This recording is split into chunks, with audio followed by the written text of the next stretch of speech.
성령의 충만함이 가져오는 변화입니다. 성령의 충만함이 가져오는 변화라는 제목을 가지고 이 누가복음의 말씀 잠시 나누도록 하겠습니다. 이 공관복음서와 이 요한복음서를 비롯한 이 네 복음서 안에는요, 모두 하나님의 영, 이 성령에 대해서 언급을 하고 있습니다. 그런데 유독 이 누가복음과 그의 또 다른 저서 사도행전을 보게 되면 이 성령에 대해서, 이 성령 충만함에 대해서 굉장히 많이 언급을 하는 것을 우리가 쉽게 볼 수 있습니다. 그 이유가 무엇인가 하면 이 누가복음과 사도행전의 저서인 누가는 이 구원의 사역이, 하나님의 구원의 사역이 성령을 통하여서 이루어진다라고 생각을 했기 때문입니다. 실제로 이 누가복음 1장, 우리가 지금 읽은 이 누가복음 1장과 그리고 사도행전 1장을 보게 되면 이야기의 서두에 성령님의 개입으로부터 이야기가 시작이 되고 있음을 보게 됩니다. 그리고 성령의 충만함을 받은 사람을 통하여서 하나님이 일하심을 우리가 보게 되는 것이죠. 우리 주일날 목사님이 함께 말씀 나누었듯이 그 엘리사벳 역시 성령의 충만함을 받은 후 이 마리아에게 권면을 하는 것을 보게 되고, 또 오늘 말씀에서 역시 사가랴 역시 성령의 충만함을 받아서 예언을 하는 장면을 우리가 보게 된다는 것입니다. 그렇다면 이 성령 충만함이라는 것이 바로 과연 무엇일까? 오늘 그것에 대해서 잠시 나누어 볼 텐데, 우리 성령의 충만함에 대해서 우리가 어떠한 인식과 어떠한 생각을 가지고 있는 것이 있습니다. 이 성령 충만함에 대해서 어떤 이들은 이것을 충만한 능력이라고 생각하는 자들도 있고, 어떤 이들은 이 성령 충만함에 대해서 극적인 변화에 대해서 초점을 맞추면서 생각하시는 분들이 종종 있는 것 같습니다. 그렇게 이 성령 충만함에 대해서 여러 가지 설명이 있고 여러 가지 표현이 있을 수도 있지만, 저는 오늘 말씀 가운데 성령의 충만함을 받은 이들이 어떠한 그러한 변화를 보이고 있는가, 어떠한 모습을 보이고 있는가에 대해서 함께 나누어 보길 원합니다. 그리고 결론적으로 말씀드리면, 오늘 말씀에 비추어 볼 때 성령의 충만함을 받은 자들이 가지는 변화란 무엇인가? 현실을 해석하고 받아들이는 이 방식이 바뀌는 것이라고 말씀을 드리고 싶습니다. 다시 한번요.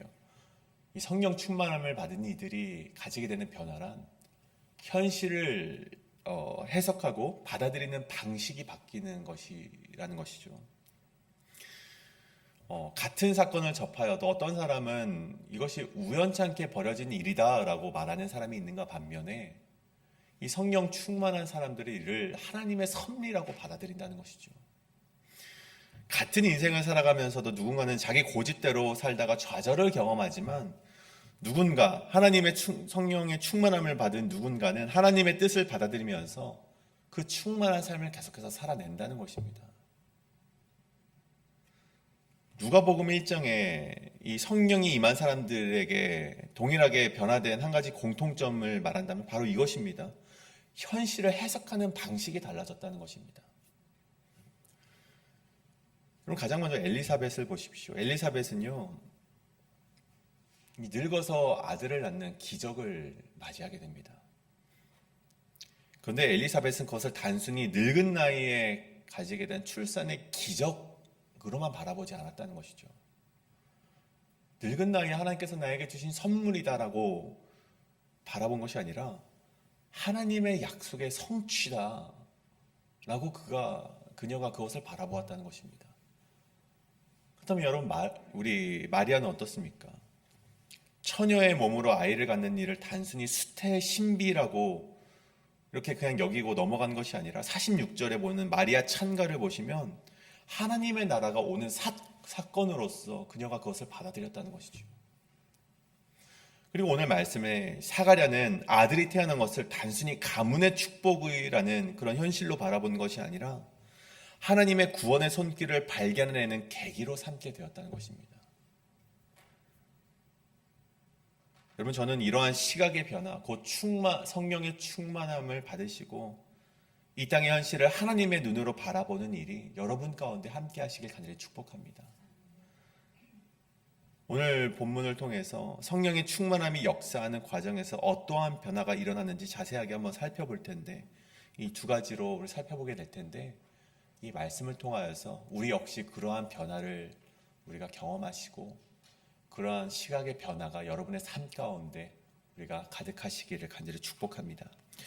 그렇다면 성령의 충만함이 가져오는 변화 첫 번째는, 성령의 충만함은 현실을 하나님의 눈으로 바라보게 한다는 것입니다.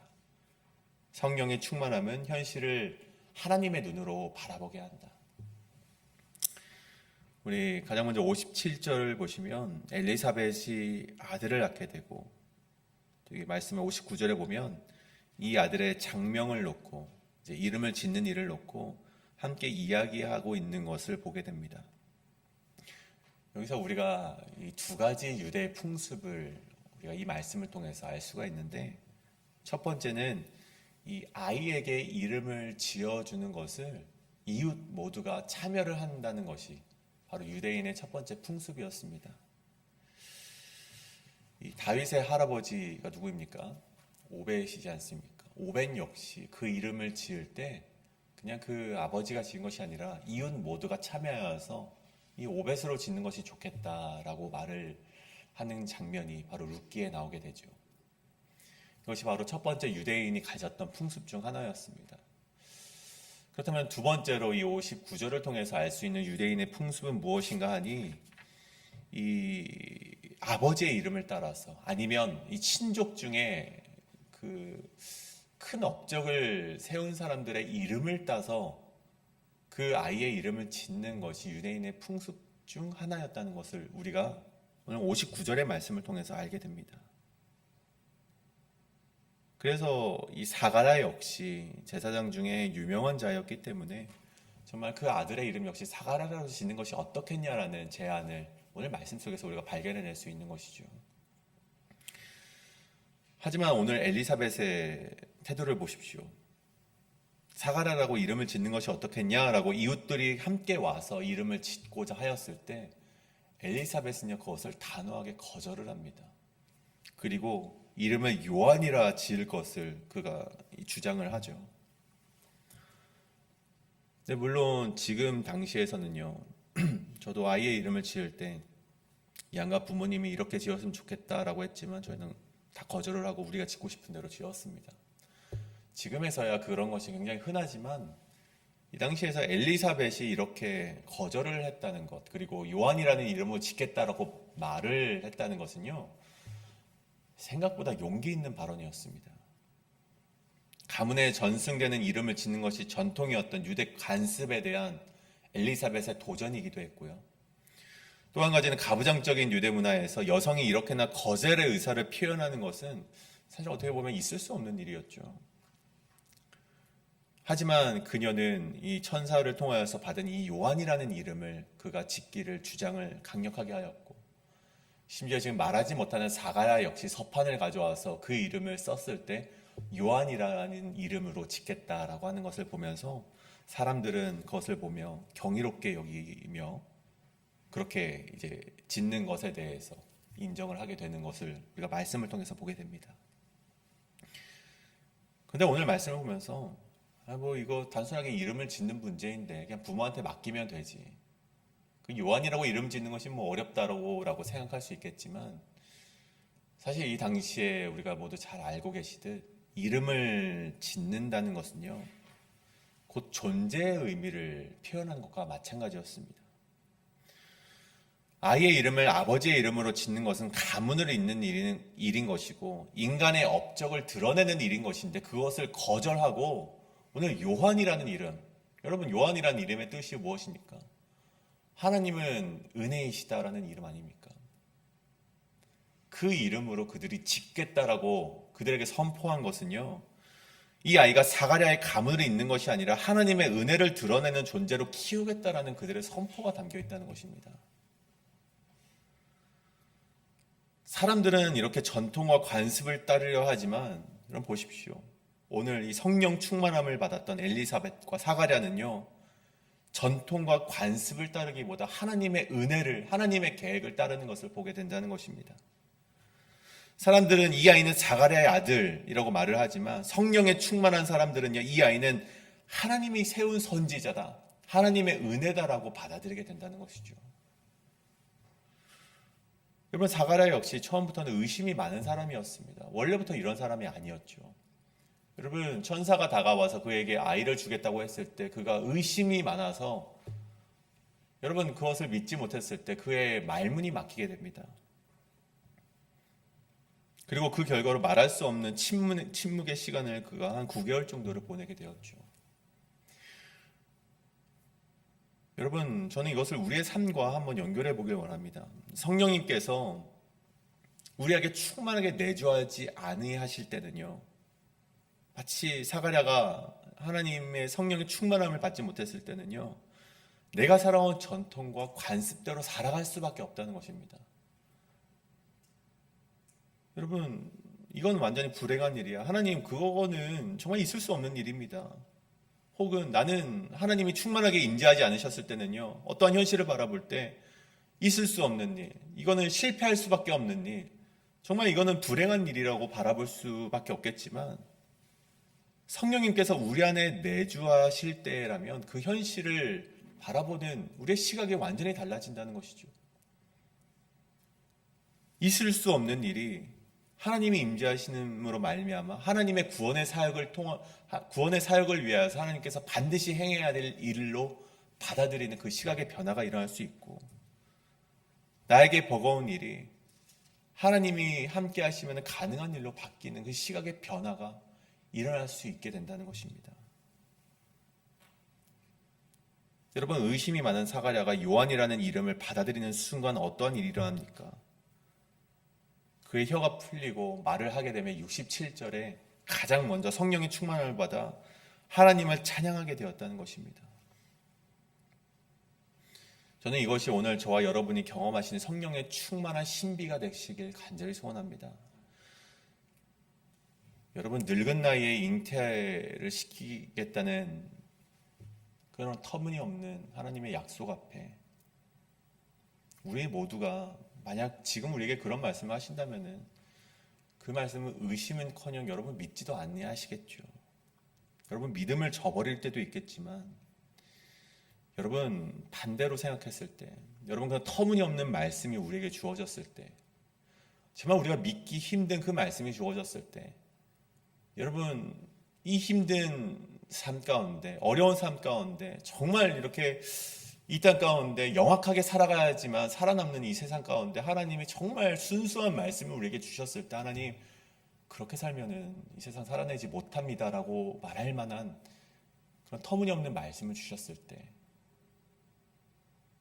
여러분 그 말씀을 의심하지 아니하시고 그것을 믿는다면 여러분의 인생 가운데 하나님이 주관하실 수 있다는 것입니다. 처음에는 의심을 하였지만 그 9개월의 시간 동안에 침묵하며 하나님의 말씀을 묵상했던 사가랴를 보십시오. 그 말씀에 마지막에 가서 순종하였을 때, 비로소 요한이라는 이름을 인정하였을 때, 그 인생에 입이 풀리고 메인 것이 풀리고 성령의 충만함 받는 인생으로 거듭나게 되었다는 것입니다.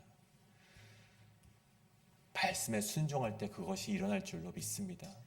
여러분, 그런 믿음이 여러분 가운데 있으시길 간절히 소원합니다. 인간적인 눈으로 보아 터무니없어 보이는 말씀 앞에서도 그 말씀에 순종함으로 성령 충만함이 함께 하시는 여러분의 인생이 되시길 간절히 소원합니다.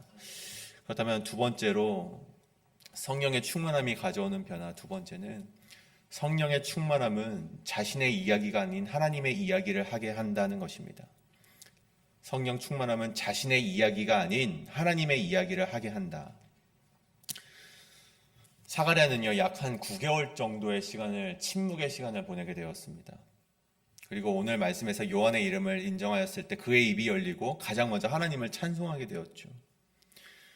그리고 67절에 보면 기록되길 성령의 충만함을 받고 예언을 하기 시작을 하는데, 여기서 주목해 볼 점은 사가랴는 자신의 아들의 미래에 대한 축복이나 어떠한 예언을 하는 것이 아니라, 여러분 하나님의 구원의 사역을 축복을 하는 것을, 하나님의 구원의 사역에 대해서 찬양을 하는 것을 오늘 말씀을 통해서 우리가 보게 된다는 것입니다.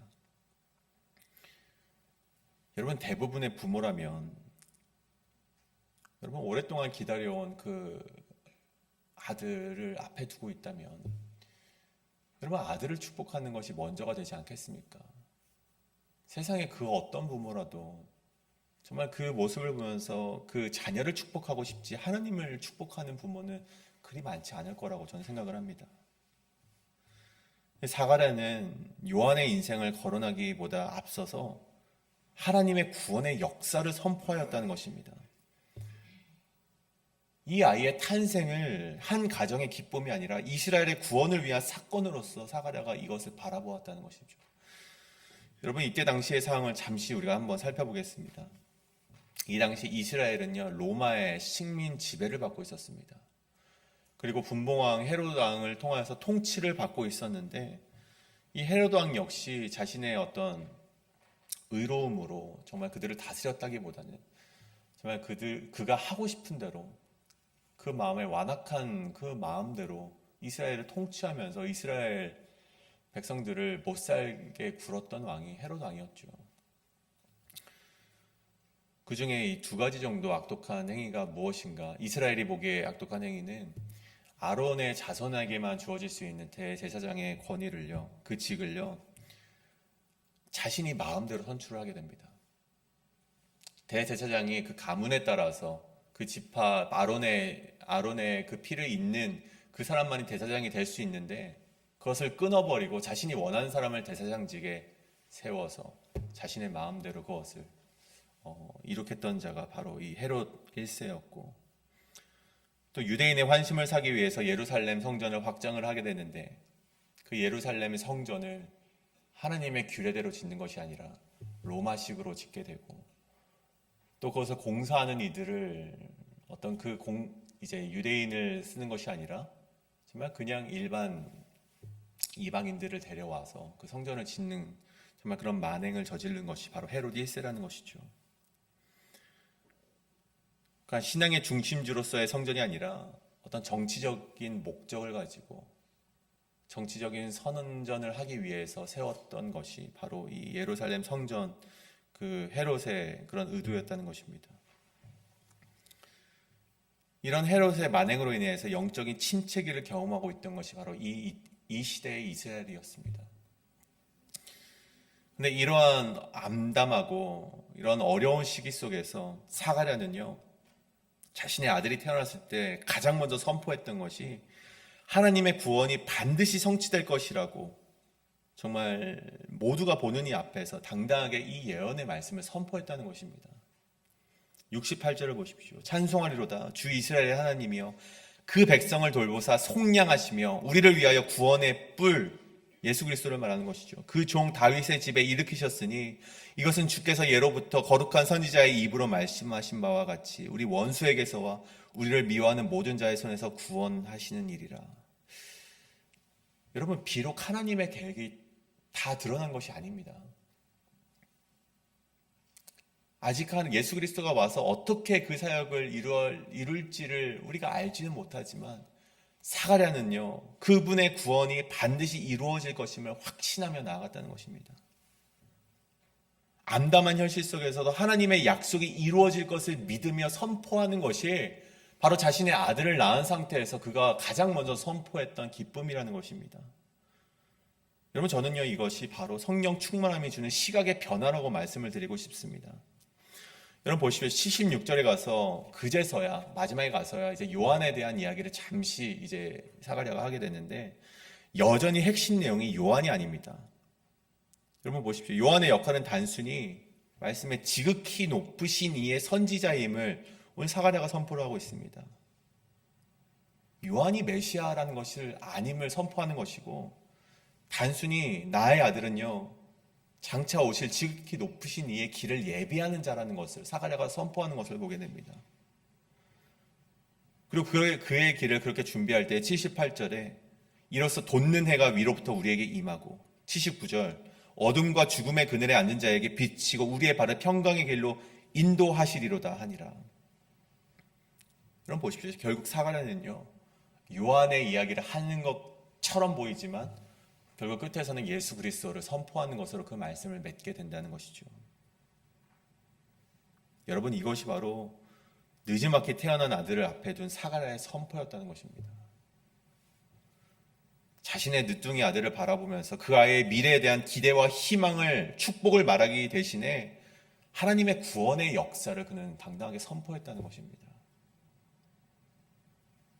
여기서 우리는 성령의 충만함에 대해서 다시 생각해 보건대, 성령의 충만함이란 사람의 시선을 나의 시선으로부터 하나님께로, 나의 이야기에서부터 하나님의 이야기로 변화하는 것을, 그런 옮겨가게 되는 것을 이야기한다는 것입니다. 여러분, 우리를 보십시오. 우리는 신앙생활을 하면서도 내 삶의 문제, 내 계획, 내 미래에 대한 관심이 우선되지 않습니까? 그런데 오늘 말씀을 통해서 알 수 있는 것은 성령 충만함이 우리 삶 가운데 임할 때 내 삶의 문제를 바라보는 것이 아니라, 내 계획을 먼저 바라보는 것이 아니라, 내 미래를 보는 것이 아니라 하나님의 구원의 역사를 우리가 먼저 논하게 된다는 것입니다. 사가랴는 자신의 아들을 통해서 예수 그리스도의 오심을 선포했던 것처럼 우리도 우리의 삶과 사역을 통해서 하나님의 구원을 증거하는 자가 되어야만 한다는 것입니다. 우리의 기도와 우리의 고백이 나를 중심으로 하는 것이 아니라 하나님의 나라와 구분의 뜻을 향해서 나아가야 된다는 것이죠. 여러분, 오늘 우리에게 주어진 삶의 자리에서 우리는 어떠한 것을 이야기하고 계십니까? 우리의 기도가 단지 나의 삶이 잘 풀리는 것, 내 계획이 이루어지는 것에만 집중하고 있는 것은 아닐지 우리가 되돌아보길 원합니다. 오늘 이 새벽 우리가 성령의 충만함을 구하시길 원합니다. 이 성령의 충만함을 구하실 때 우리의 삶에서도 사가랴처럼 하나님의 구원과 예수 그리스도의 오심을 선포하는 변화가, 그런 시각의 변화가 여러분의 삶 가운데 충만하게 임하시길 간절히 소원합니다. 여러분, 오늘 말씀을 정리하고자 합니다. 저는 오늘 저와 여러분이 성령의 충만함을 사모하며 끊임없이 그것을 위해서 기도하며 나아가시는 여러분 되시길 간절히 소원합니다. 성령의 충만함은 사가랴와 같이 하나님의 약속을 의심하지 않고 믿음으로 말씀을 순종할 때 주어지는 것이 바로 성령의 충만함인 줄 믿습니다. 그리고 그 성령의 충만함이란 우리의 삶을 넉넉하게 채우는 것이 아닙니다.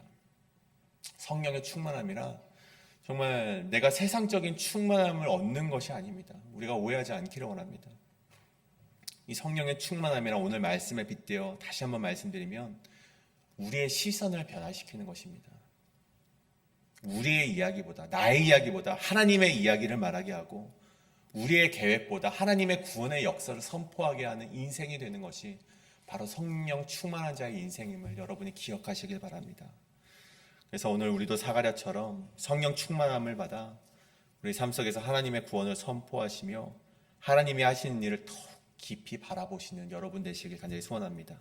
우리가 이것을 놓고 함께 기도하실 때, 하나님, 내가 성령의 충만함을 받는 자가 되어서 이 땅 가운데 현실을 바라보는 눈이 바뀌게 하시고 정말